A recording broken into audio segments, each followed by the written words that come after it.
From the campus at Northern State University, this is an EdTech podcast for South Dakota teachers.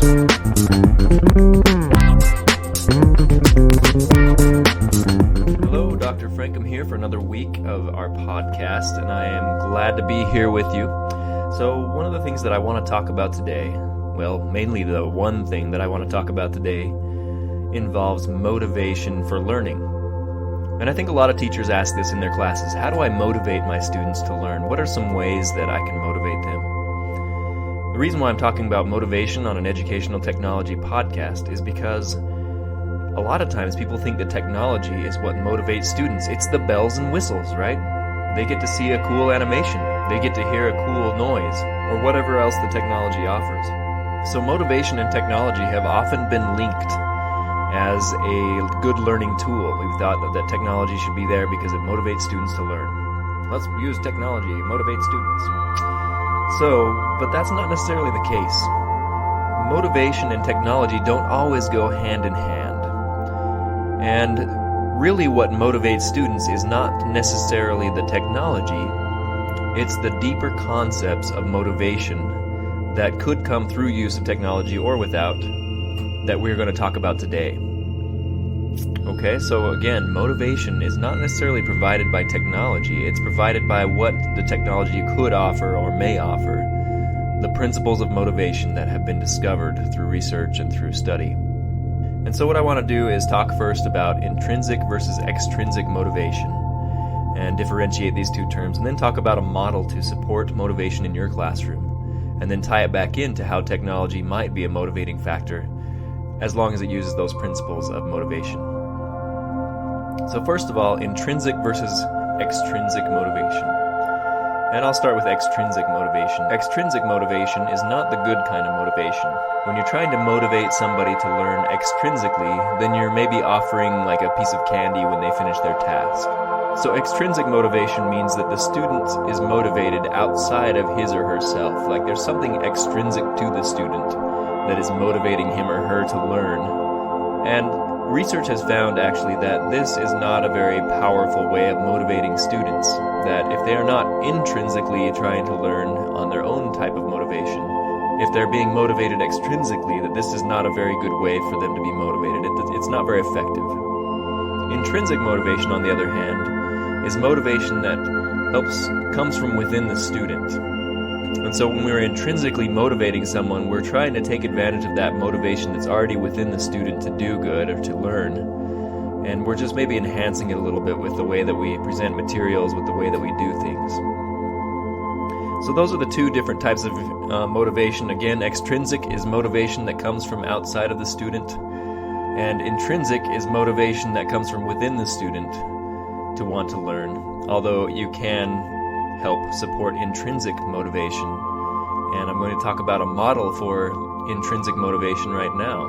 So Malone and Lepper, many years ago actually, this is an oldie but goodie, but Malone and Lepper created this nice little model of intrinsic motivation. It's a taxonomy is what they actually call it, taxonomy of intrinsic motivations and ways that teachers can support motivation intrinsically for students, not just giving them a piece of candy or giving them an external reward for their learning, but to help support their intrinsic motivation to learn. And so what they do is they provide some design principles or principles that teachers can do to promote various sources of intrinsic motivation when we're teaching and learning. And again, this is an article that came out over 20 years ago, but it's still a very good article for helping people to be motivated with learning, and we still go back to this a lot in the literature.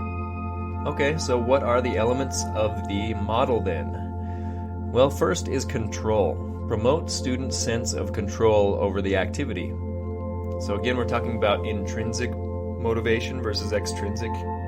If a student feels like he or she is intrinsically in control of some aspects of an activity, then that can support their intrinsic motivation. If the activity is of initial intrinsic interest, then don't add extrinsic things onto it because students are already interested in it, right? Don't add something that might ruin the activity. If the activity is of little initial intrinsic interest, then maybe some extrinsic things might help. But you want to help embed some controls in the activity where students can actually kind of have a feeling or a sense of control over the activity, that they're kind of in charge. They can maybe they can make a choice of how they're going to complete the activity, or how they're going to present the material, or how they're going to do something.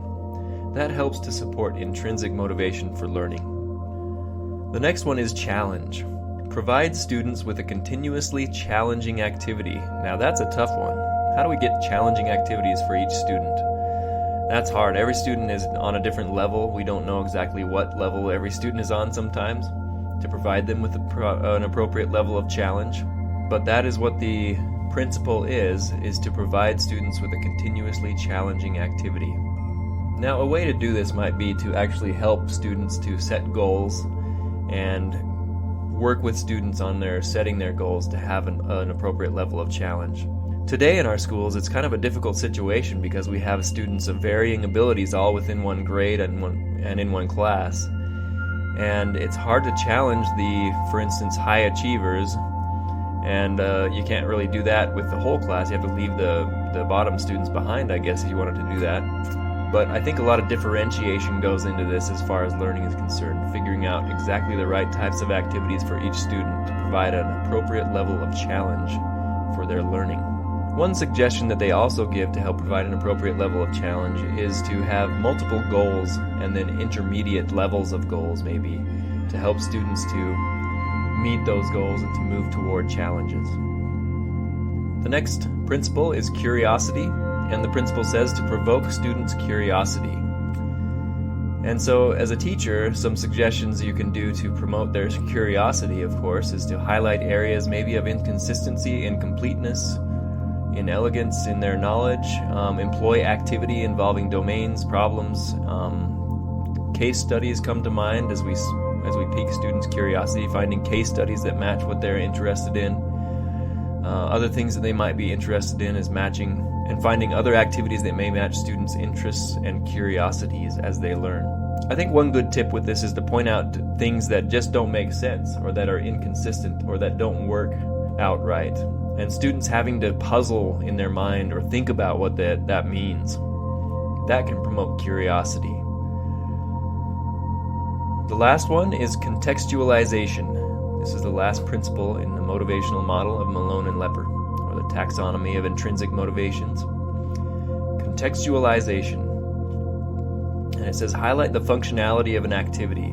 For those of you who have heard of authentic learning, this very much goes along with that whole idea of authentic learning. You want to present an activity or have students do an activity in a naturalistic context of use, or make it like a context or a simulated type of context so that they learn within a context. And that really helps to support intrinsic motivations for students as they think about how that content can be used in a situation outside of school. So contextualization, very big part of this model of intrinsic motivations. Okay, so that's the model. Again, the 4 elements all start with C: control, challenge, curiosity, and contextualization.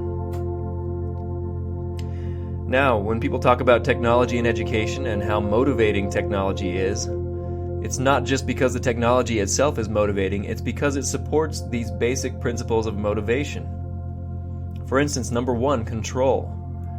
When students are using a piece of technology, it gives them a sense of control. For instance, if kindergartners have iPads in their classroom, they certainly have a sense of control over that iPad and are able to control what they do on that iPad. Even if you restrict their activities within that iPad to, say, one app only, they still can choose a few things in there, right? They can go to the story that they want to read, or maybe even if they want to read a story or you tell them what story to read, they can still maybe click on the characters and hear different sounds as they respond to questions. There's a sense of control there. So that is why the technology supports the motivation. It's not because of the technology itself, it's because it supports this idea of control. And the other items in this motivational model as well. Challenge. Well, a lot of games that students play, video games, for instance, is an example. It always provides an optimal level of challenge, and actually the video game does a very good job of adjusting to students' challenge level. A lot of other educational games do the same thing. They can adjust to a student's challenge level. And also technology allows you to differentiate a little bit, right? One student can be on an iPad doing one activity and another student can be doing another one.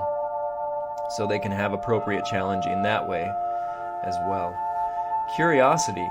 Are students' curiosities provoked with technology? Absolutely. We have a lot of different things that they can do on these technology pieces, and I think that that's one of the things that makes technology motivating as well, is that they're curious to see what it will do, to see what it can provide. Even if they're inside an educational app or on a website where they're learning, it still can provoke their curiosity. And then contextualization. A lot of technologies provide a naturalistic context